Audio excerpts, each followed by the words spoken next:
Lebih dari 4 juta bayi lahir di Indonesia setiap tahun. Jutaan bayi baru ini bersama lainnya yang sudah balita merupakan konsumen lebih dari 20 miliar popok sekali pakai dalam setahun. Proyeksi tahunan penjualan popok sekali pakai mencapai lebih dari 33 triliun rupiah selama 2023 saja.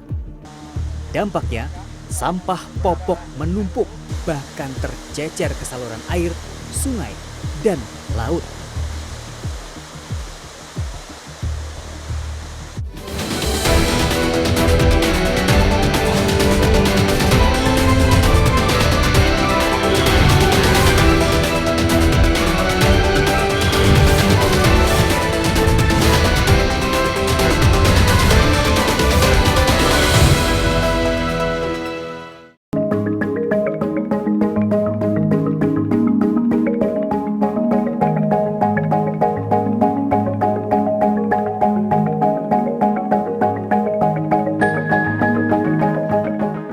Popok sekali pakai merupakan pilihan yang dianggap paling praktis bagi orang tua. Ita misalnya, warga Ciumbelit, Bandung, Jawa Barat ini telah menggunakan popok sekali pakai sejak anak pertamanya lahir. Setiap anak rata-rata membutuhkan sedikitnya 88 lembar popok sekali pakai dalam 1 bulan. Sampah popok sekali pakai ini biasanya ia buang ke tempat sampah rumah tangga.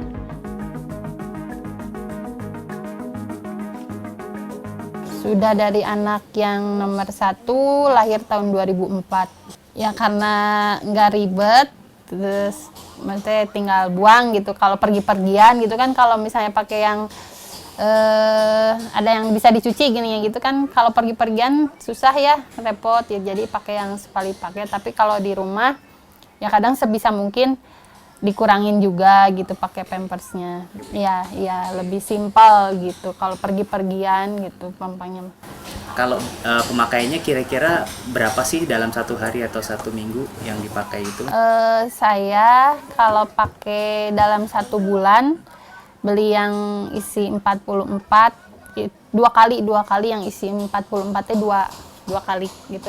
Jadi 88 1 bulan.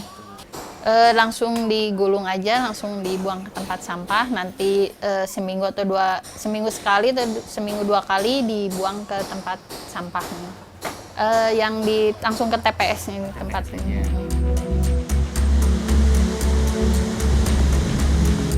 Tentu bukan hanya Ita yang membuang sampah popok sekali pakai langsung ke tempat sampah.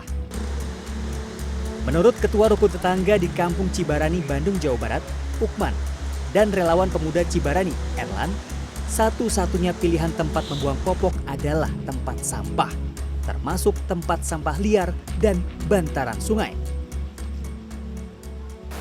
Pak, ini Pak RT Ukman. Iya. Ya. Sehat Pak? Sehat Pak. Mau ngobrol-ngobrol nih Pak, mau nanya-nanya soal sampah popok. Selama ini warga di sekitar sini membuang sampah popoknya gimana Pak caranya? Atau di mana Pak yang Bapak lihat atau temui? Dulu memang di sini ada pembuangan liar ya. Nah, saya sekarang kan udah ditutup nih. Nah, dialihkan ke atas. Jadi semua dari bawah buang ke TPS yang di atas. Begitu. Jadi jadwalnya Senin sama Kamis. Artinya dari dulu waktu masih ada TPS liar ataupun sekarang sudah dialihkan ke atas, itu warga tetap buang sampah popoknya ke tempat pembuangan sampah biasa? Betul. Oke. Banyak yang berceceran juga nggak sih Pak? Atau 1-2 yang juga? Kalau yang saya lihat mah nggak cuma pakai kresek. Kalau buang sih rapi, tidak berceceran, dimasukin sama plastik, terus dia bawa ke TPS. Nah kalau dari Kang Erlan nih, kan dari Kampung Cibarani sendiri selama ini mengamati atau bahkan ada aksi membersihkan sekitar sungai, gimana sampah popok yang pernah Kang temui? Ya jadi selama kita berkegiatan itu seringkali kita adalah beberapa popok itu kita bersihkan gitu. Kita sering temukan di bantaran sungai gitu. Memang kalau kita lihat itu banyak mungkin dari kiriman dari luar juga gitu. Dan kita juga tidak sedikit melihat yang ada di bantaran kayak di tanah ini gitu. Karena kan dulunya kalau kata Pak RT itu bekas dulu tempat pembuangan sampah ilegal gitu. Jadi mungkin ada yang lewat gitu ya Pak RT ya. Betul. Iya buang gitu. Itu Pak. Ketika menemukan di bantaran sungai besar misalnya, itu berapa banyak sih yang pernah ditemui popok? Ya, volumenya kira-kira? volumenya mungkin sekitar 10 sampai 20 sih. Sampah popok sekali pakai bisa ditemukan di mana saja, di tempat pembuangan sementara, di antara tumpukan sampah liar, bahkan di tempat pemrosesan air sampah. Masyarakat konsumen popok sekali pakai memang tidak punya banyak pilihan untuk membuang sampah popok mereka. Salah satu alternatif terdekat dan tercepat adalah tempat seperti ini. Tempat sampah biasa bercampur dengan sampah plastik dan sampah organik.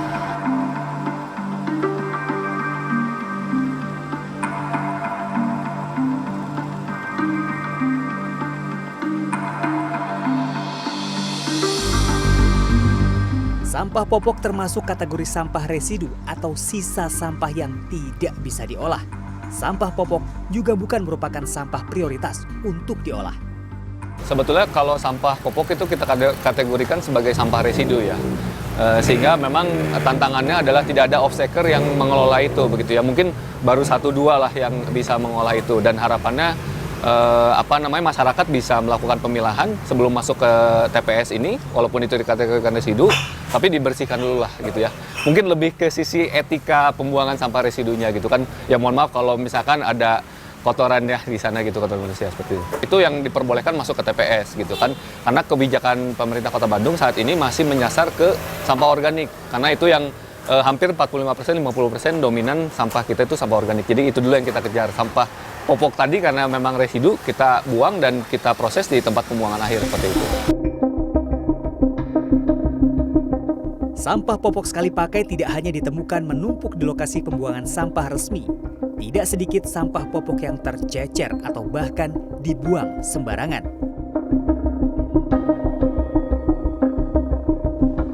Wisnu Suardaya bersama komunitas Jurik Runtah yang digagasnya menjadi saksi bahwa sampah popok merupakan masalah yang perlu mendapatkan solusi. Wisnu dan anggota komunitasnya rutin mengumpulkan sampah popok sekali pakai dari berbagai lokasi.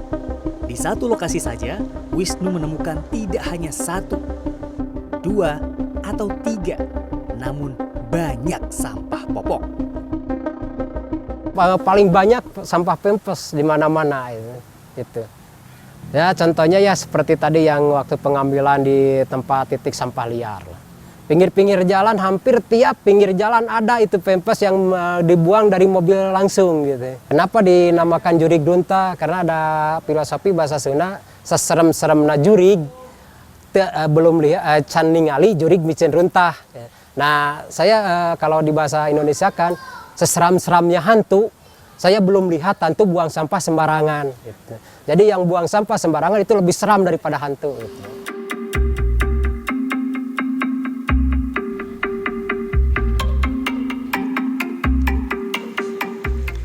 Popok yang terkumpul kemudian dibuat menjadi pot oleh Wisnu dan kelompoknya. Tujuannya agar sampah popok sekali pakai tidak menambah tumpukan atau volume sampah di pembuangan akhir. Si kainnya itu kita keringkan, biasanya saya rendam dulu pakai deterjen supaya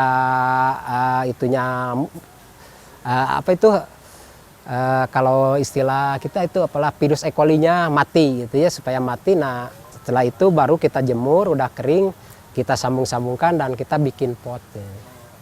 Kalau buat pot itu ya minimal kita menargetkan 1 hari 1 malam, karena kita nggak butuh terik matahari supaya nggak retak, karena kita cuma memainkan semen aja gitu sama pempes itu.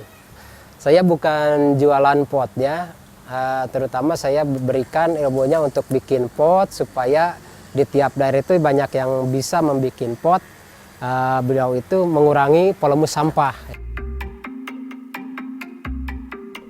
Namun, apakah hanya ini solusi pengelolaan dan pemanfaatan sampah popok sekali pakai?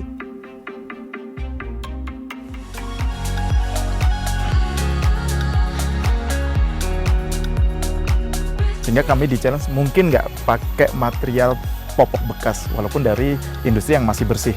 Nah kita coba dan inilah hasilnya, kita punya prototipenya. Gitu. Artinya dari untuk material arsitektur ini bahan yang digunakan apa aja nih komposisinya? Mas? Ya, sebenarnya masih konvensional ya. Kita ada pasir, ada semen, ada zat aditifnya, tapi di situ kita mix dengan popok. Karena ternyata dengan popok itu ada serat-serat yang bisa membuat beton lebih lentur sehingga tidak mudah crack.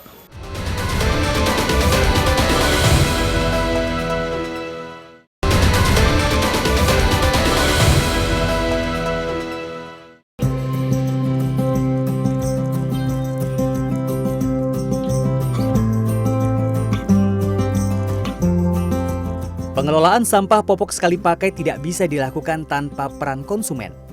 Elma mulai menyadari bahwa sampah popok sekali pakai dari kedua keponakannya membutuhkan alternatif pembuangan. Diawali dengan memilah sampah popok sekali pakai, Elma memilih untuk membuang sampah popok tersebut ke lokasi daur ulang. Kalau dulu popok itu kan langsung ya habis diganti, langsung buang ke tempat sampah. Nanti langsung diambil sama truk sampah. Jadi nggak diapa-apain gitu, langsung numpuk aja. Bareng sama sampah lain ya? Iya, bareng sampah lain, sampah organik, sampah non-organik. Jadi kalau sekarang alhamdulillah saya nemu Instagramnya BSB, iya. Jadi bisa di-recycle. Jadi setiap ganti popok diginiin, terus saya kumpulin di sini. Kalau udah penuh, saya drop poinnya. Saya tuh setiap 2 minggu sekali. Sekali kasih itu 30-50 kilo. Karena berhubung 2 sih, balitanya ada 2. Jadi kebayangkan kalau nggak ada recycling ini apa namanya, popok, numpuknya kayak gini. Iya, popok bisa didaur ulang. Bank Sampah Bersinar di Kabupaten Bandung ini merintis solusi pengelolaan dan pemanfaatan sampah popok sekali pakai. Berangkat dari kekhawatiran akan sebaran sampah popok, termasuk di badan sungai, Bank Sampah Bersinar menginisiasi program daur ulang popok.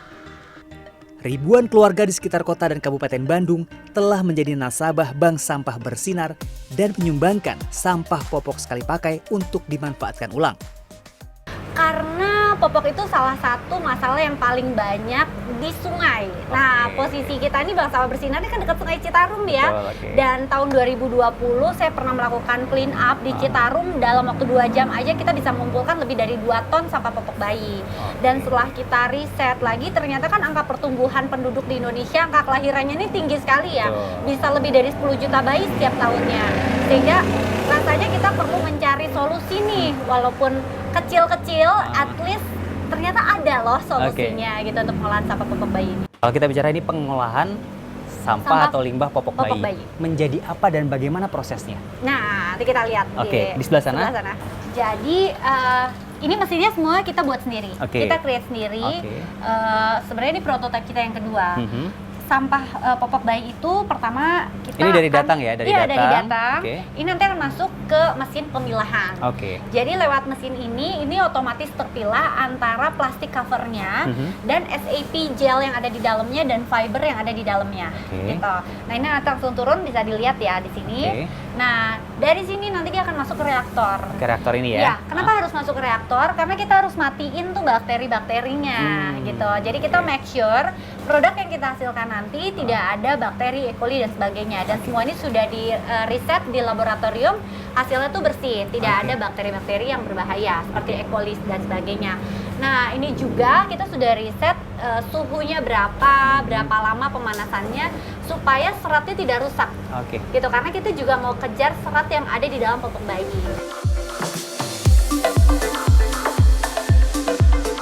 Pengolahan sampah popok sekali pakai oleh bank sampah ini menghasilkan 3 material yang bisa dimanfaatkan ulang.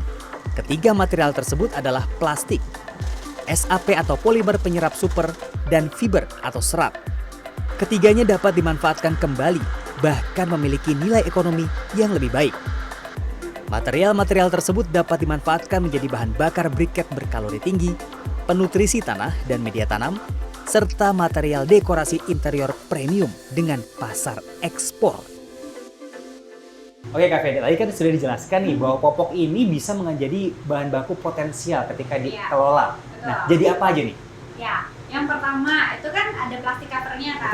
Nah, plastik covernya ini nanti masuk ke proses pencecahan, terus dibuat jadi briket. Nah, seperti ini. Ini hasil briket. Nah, ini hasil briketnya. Apa keunggulan briket ini? Briket ini kalorinya sangat tinggi. Itu bisa 8.000 sampai 9.000 dan dia juga bebas dari furan. Terus kayak gitu juga moisturnya juga rendah. Yang pasti ini kalorinya sangat tinggi. Kekurangannya adalah kapasitas kitanya yang kecil. Jadi kalau untuk memenuhi kebutuhan industri ini masih agak sulit. Sehingga kita baru masuk ke industri UMKM seperti pabrik gambus. Dan permintaannya tinggi. Permintaannya cukup banyak, yang apalagi karena harganya juga kompetitif ya. Selain plastiknya? Nah, plastiknya kan, nah dalamnya itu kan ada SAP dan fiber. Nah, pertama SAP-nya tadi kita udah lihat ya, itu seperti gel-gel dan itu biasanya digunakan sebagai bahan pembenahan tanah. Dan di dalam itu kan ada urin Kak. Di dalam urin itu ada urea, jadi kita bisa gunakan itu menjadi pupuk. Dan sekarang kita banyak gunakan itu untuk membenahi tanah-tanah di sekitar Sungai Citarum. Nah, terakhir nih ada fibernya. Ini fibernya ya? Betul. Jadi apa nih ya? Nah, fiber ini juga udah dites, ini sudah bebas dari E. coli dan zat berbahaya ya, bakteri-bakteri lainnya ya.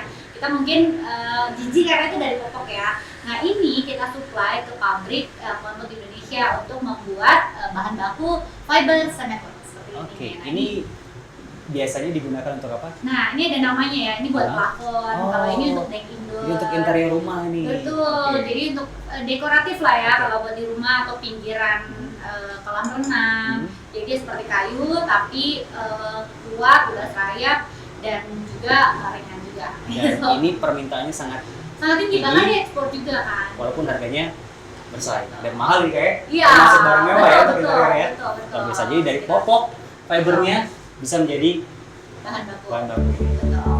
Keren ya? Di antara ketiga materi hasil pengolahan sampah popok sekali pakai tersebut, polimer penyerap super menjadi salah satu yang masih perlu dikaji pemanfaatan ulangnya.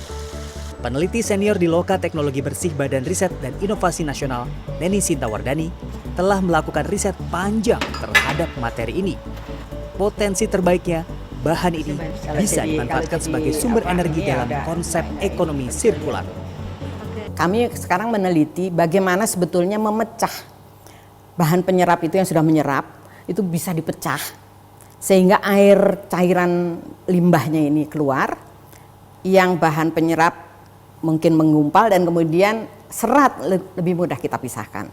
Nah, si cairan ini kita teliti, ternyata COD atau chemical oxygen demand masih tinggi, di atas 10.000. Dengan demikian ini harus diolah. Nah, kami punya pengalaman panjang mengolah limbah, terutama limbah tahu, limbah ternak dan sebagainya, secara anaerobik, menghasilkan biogas.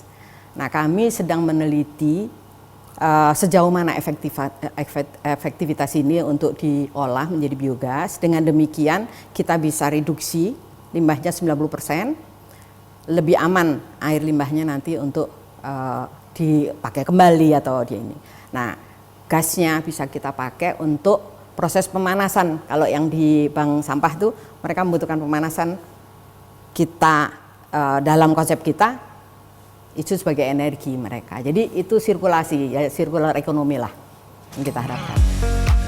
Masalah sampah popok sekali pakai ini juga merangsang inovasi lain sebagai solusi. Berawal dari riset dan jurnal ilmiah Siswanti Zuraida, kelompok arsitek independen yang terdiri atas Muhammad Arif Irfan, Anjar Primasetra, Andri Harmaji, Firman Fadli, dan Ilham merintis pemanfaatan sampah popok sebagai material bangunan rumah murah yang tahan gempa. Sehingga kami di challenge mungkin nggak pakai material popok bekas walaupun dari industri yang masih bersih. Nah, kita coba dan inilah hasilnya. Kita punya ininya, punya prototipenya. Gitu. Artinya dari untuk material arsitektur ini bahan yang digunakan apa aja nih komposisinya, Mas? Ya. Sebenarnya masih konvensional ya. Kita ada pasir, ada semen, ada zat aditifnya. Tapi di situ kita mix dengan popok. Karena ternyata dengan popok itu ada serat-serat yang bisa membuat beton lebih lentur, sehingga tidak mudah crack, ya, tidak mudah retak. Jadi kita justru mendapatkan hal tersebut setelah kita uji. Gitu. Gitu. Artinya tadi disebutkan sudah tadi ya. Secara garis besar keunggulannya bahan material yang sudah dicampur popok apa aja tadi, Mas? Ya, keunggulannya satu, beton itu lebih lentur, ya, lebih lentur. Karena kan dalam beberapa hal, terutama misalnya kayak kegempaan dan lain-lain, bahan yang terlalu getas ini mudah sekali untuk retak. Sehingga dengan material popok dan serat-serat yang ada kandungan di dalam popok itu kita tidak mudah pecah, Bang. Jadi kita bisa menggunakan material lebih tipis, lebih ringan dan seterusnya. Tadi lebih kokoh, tipis, ringan, bahkan anti gempa. Anti gempa. Ya. Cost-nya gimana, Mas? Cost-nya kalau dalam riset ini jelas masih akan tinggi ya. Cuman kita memang akan melakukan riset kembali untuk manufaktur. Dan kita optimis itu pasti akan lebih murah. Kalau dari bahan bangunan dindingnya, sama-sama dinding head to head misal dengan batu bata, itu kita bisa reduksi 20% lebih murah.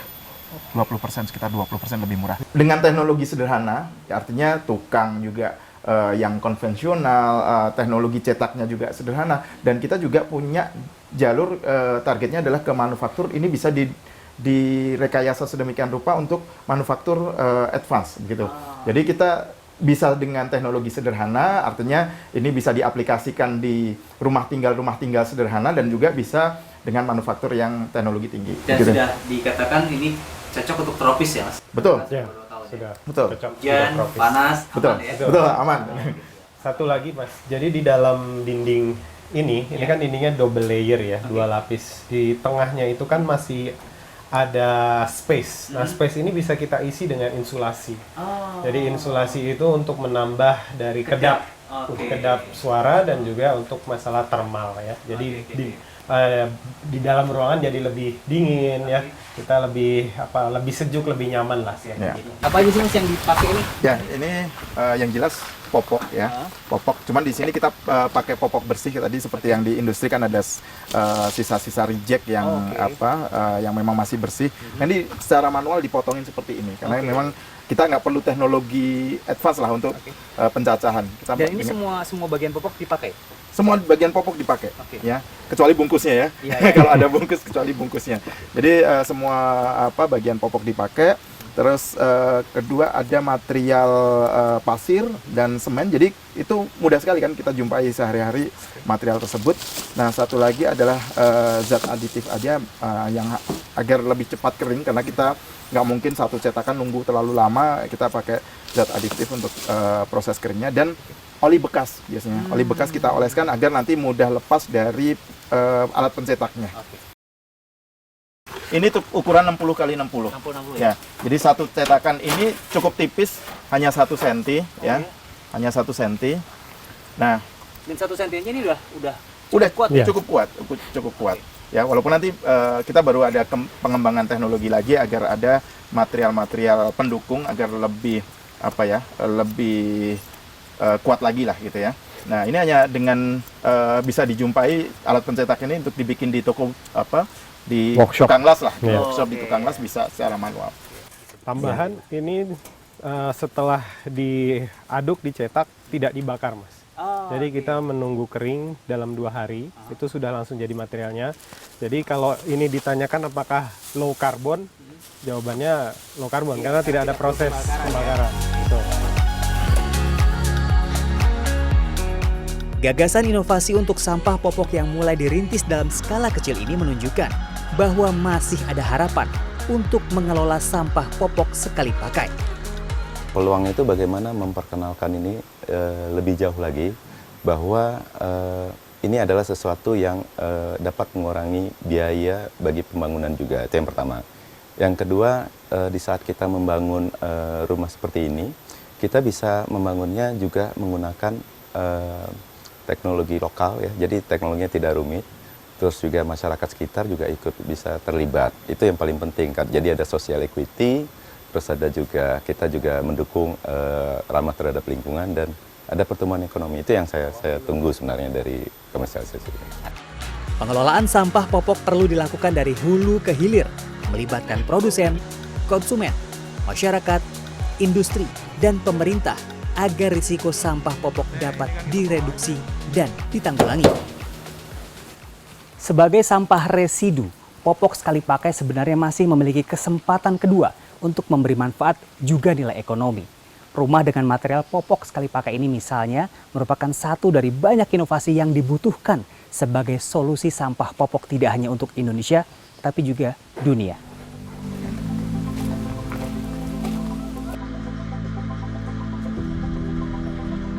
Catatan terpenting dalam pengelolaan sampah popok sekali pakai ini adalah bahwa berkembangnya inovasi pemanfaatan sampah popok bukan berarti kita bebas memproduksi sampah popok sebanyak-banyaknya. Diperlukan perilaku bijak konsumsi popok dan solusi inovasi jangka panjang agar produk popok sekali pakai tidak berakhir menjadi sampah yang berisiko bagi lingkungan dan kesehatan.